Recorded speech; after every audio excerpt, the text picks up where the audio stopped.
F C college نے یہ اعلان کیا کہ ہم آن لائن لرننگ شروع کر رہے ہیں تو میں خوشی سے اچھل پڑا. میں نے کہا کہ یہ وہ موقع ہے کہ ہم اپنے فرسودہ گلے سڑے تعلیمی نظام کو بہتر کر سکتے ہیں. اور میں نے فوراً ریکٹر صاحب کو ایک ای میل ڈالی. میں نے کہا کہ اس یونیورسٹی اس کالج کے تعلیمی معیار کو بہتر کرنے کا ایک بڑا آسان طریقہ ہے کہ جو ٹیچر پڑھاتے ہیں ہفتے کے آخر میں ان سے کہا جائے کہ کسی ایک ذخیرے میں وہ جا کر جمع کرائیں تاکہ اور لوگ دیکھ سکیں کہ کلاس کے اندر ہوتا کیا ہے. اب دیکھیے نا, عام کلاس روم کے اندر نہ آپ کو خبر نہ مجھے خبر کہ کیا ہوتا ہے. ہاں, جب میں چیئرمین تھا قائد اعظم یونیورسٹی میں تو میں کبھی کبھی کسی ٹیچر کی کلاس میں جا کر بیٹھ جاتا تھا اور پھر سر پکڑ کر واپس آتا. تو چلیے, میں نے سوچا کہ اب یہ موقع ہے کہ کیمرہ کے ذریعے سے ہم دیکھ سکیں, انتظامیہ دیکھ سکے اور دنیا دیکھ سکے. اور دنیا سے میرا مطلب ہے کہ جس کے پاس انٹرنیٹ تک رسائی ہو. تو میں نے پھر ریکٹر صاحب سے یہ کہا کہ آپ ایک ایسا ذخیرہ قائم کریں ایف سی کالج کے اندر جہاں سارے ٹیچرز اپنا ہفتے کا کام جمع کرائیں اور ہر ایک کی رسائی ہو اس تک. انہوں نے بات نہیں مانی. چلیے, بڑے آدمی ہیں, نہیں مانی تو کیا. مگر پھر جب یہ سلسلہ شروع ہوا آن لائن لرننگ کا تو اسٹوڈنٹس نے مجھ سے رابطہ کیا. انہوں نے کہا کہ ہمیں جو مواد دیا جا رہا ہے, جو ٹیچنگ ماڈیولز پہنچائے جا رہے ہیں بذریعہ ای میل یا زوم یا جو بھی ہے, وہ تو ہماری کچھ سمجھ میں ہی نہیں آتا. تو میں نے کہا کہ ٹھیک ہے, مجھے نمونہ بھیجو تاکہ میں بھی دیکھوں. اور جب دیکھا تو کیا کہوں کہ کس قدر دکھ ہوا کہ جو انشنٹ خرافات بطور لیکچر کے ان کو پہنچایا جا رہا ہے. وہ اتنی بڑی فیس دیتے ہیں, وہ جاتے ہیں کسی یونیورسٹی میں پڑھنے لکھنے کے لیے اور ان کو یہ دیا جاتا. شرم کرو, شرم کرو, ایسے ٹیچرز شرم کرو. تو میں نے پھر ریکٹر صاحب کو لکھا. میں نے کہا دیکھیے, میرے پاس جو مواد پہنچا ہے اس میں ایسی چیزیں ہیں جو آج سے 40 سال پہلے ہاتھ سے لکھی ہوئی تھی, ہاتھ کے لکھے ہوئے نوٹس تھے. ایک کے اوپر تو سن 1976 لکھا ہے, 1976.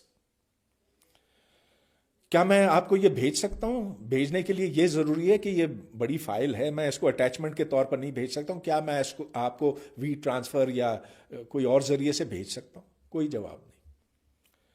تو پھر میں نے اخبار میں ڈان میں کبھی کبھی لکھتا ہوں, تو میں نے بھیج دیا ایک مضمون جس میں میں نے کہا کہ یہ موقع ہے ایچ ای سی کے لیے کہ وہ کلاس روم میں جا کر دیکھ سکیں کہ وہاں پاکستان کی یونیورسٹیوں میں, پاکستان کے کالجوں میں کیا پڑھایا جا رہا ہے.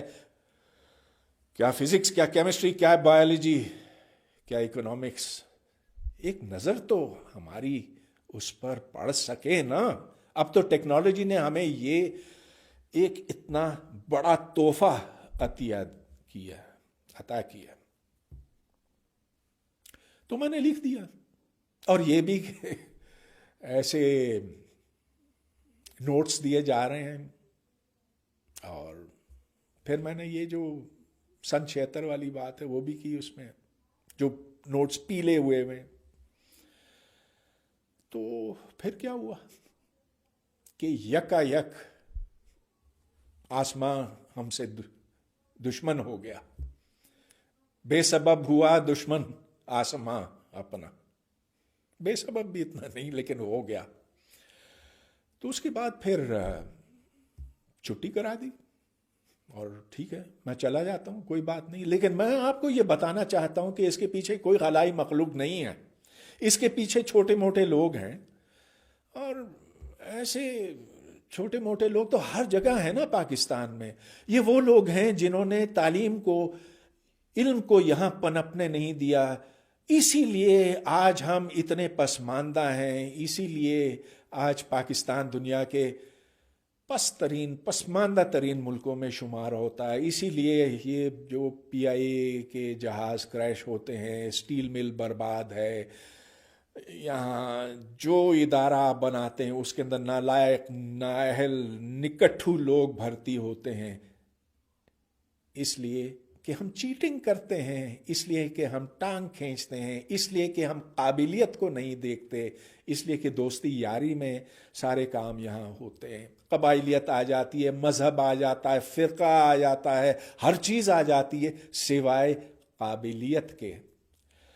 تو بس اتنی سی بات ہے. میرا تو کوئی ایسا بڑا نقصان تو نہیں ہوا. میں ٹھیک ہے، میرے پاس 100 کام اور ہیں، وہ کروں گا. نہ ملے تنخواہ کوئی بات نہیں.